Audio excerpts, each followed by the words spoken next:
think that now the goal is regime change. I think that we cannot have a regime change war from the air without boots on the ground. And I stand firm in my belief that boots on the ground in Iran would be a disaster that would lead to the loss of American life and American troops, the likes of which the United States of America is not prepared to absorb because, again, we were not fundamentally led into this war with direct or solid reasoning that the vast majority of Americans can trust and get behind. Now, look, we saw something similar to this happen 23 years ago with the war in Iraq. And I remember being a 20-year-old that participated in that invasion right at about 3 weeks after shock and awe. At least the corporate mainstream media and at least the war hawks in D.C.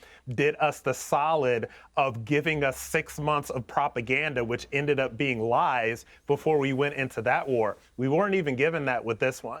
So now we're kind of just expected to get behind this, to have the fundamental lack of respect for the lives of American troops that Senator Lindsey Graham has expressed in his interviews in trying to sell this war, all right? So if this is going to be a regime change war now, this is not something that was sold to the people when this first started. Right. And Matt, I think the other thing I'd say, I mean, I had an interesting conversation with a Kosovan yesterday who was in Kosovo when the NATO strikes happened against Milosevic.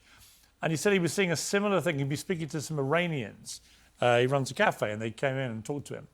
And they were people who opposed the regime in Iran, but have now, since the attack on Iran, they have moved back to supporting their country. And he said it reminded him of what happened in Kosovo. That a lot of Kosovans opposed Milosevic, but once NATO attacked Kosovo, they reined in behind their country.